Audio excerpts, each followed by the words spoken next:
Hey dudes, welcome to CodeBoosh.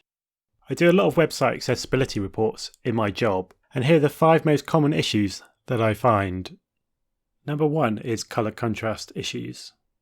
If your website has color contrast issues, then it cannot meet Web Content Accessibility Guidelines AA.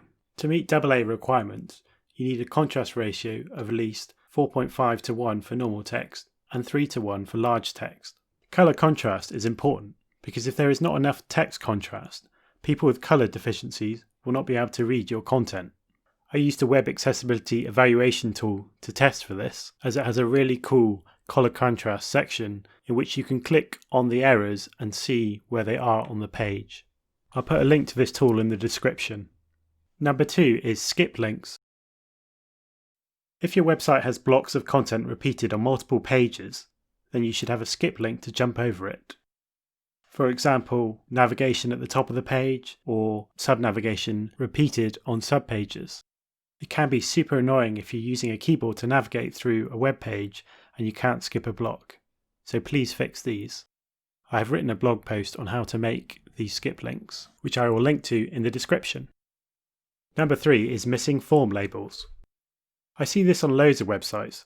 Sometimes it's just because developers are humans and have made a mistake typing an ID on a form input, or sometimes it's because the design provided doesn't have one. In the first case, just make sure your label for attributes and input IDs match up.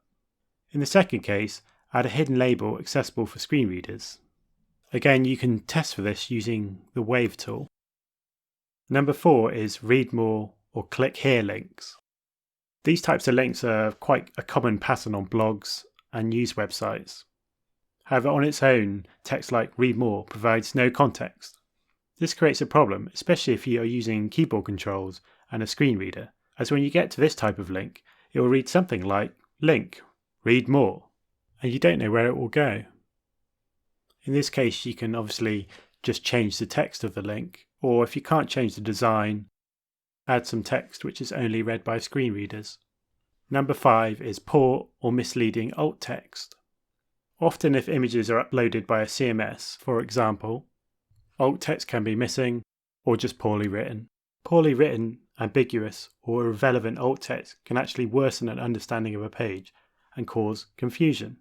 It's also worth noting that decorative images don't need alt text content and should just have an empty alt attribute. Thanks for watching this video. Like and subscribe if you enjoyed it, and I'll catch you in the next one.